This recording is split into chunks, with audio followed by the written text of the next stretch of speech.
Usapan natin ngayon yung chapter 3 to 5 ng Solo Leveling Ragnarok sequel. Itong chapter na to yung isa sa pinakamalapit na chapter dito sa Solo Leveling Ragnarok.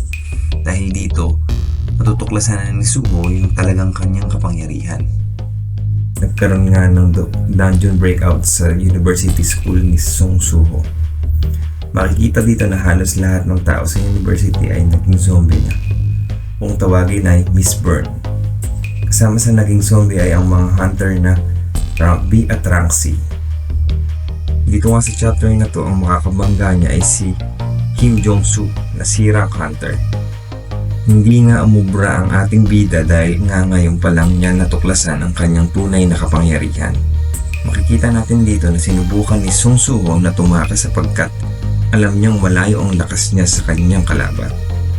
Ngunit hindi niya nagawang tumakas dahil nasa panganib ang iba pang mga kasama niya sa university. Sinubukan nga ni Song Suho na iligtas ang iba pang mga kasama niya kahit alam niyang wala siyang kalaban-laban sa sirang hunter na to. Dahil nga dito, kamuntikan na siyang bawian ng buhay.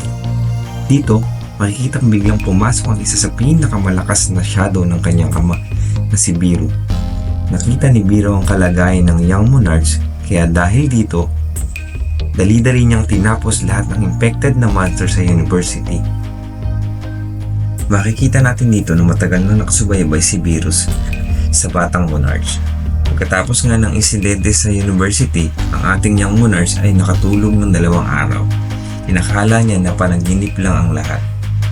Hindi nga makapaniwala ang mga hunter na dapat ay pupuksa sa mga infected na tao sa universidad. Sapagkat pagdating nila doon ay wala ng buhay lahat ng infected sa Miss Burn. Dito, makikitang binati ni Biro ang Young Monarchs na ikinagulat ni Suho.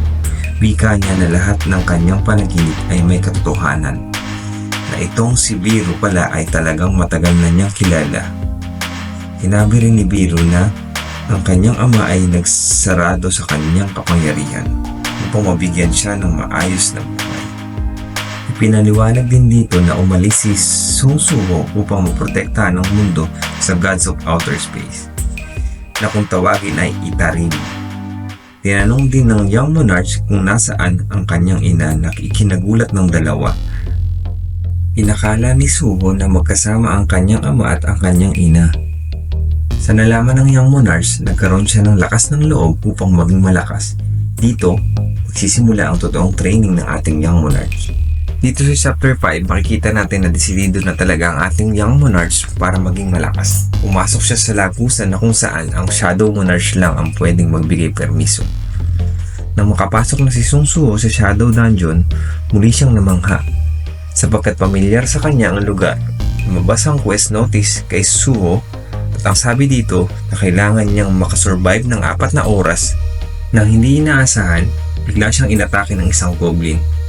Nagpakita naman ng kamanghamanghang kakayahan si Suho nang bigla niyang maiwasan ang biglang atake sa kanya.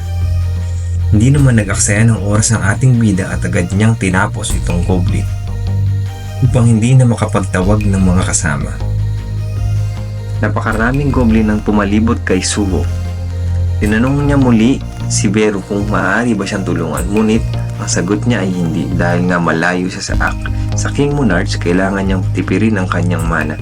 Dito, nagsimula na umatake ang mga goblin. Nagpakita naman ng napakagandang simula si Suho sa unang niyang pagpasok sa dungeon. Nagpatuloy ang laban, katulad nga ng kanyang ama, si Suho ay patuloy na nagle-level up.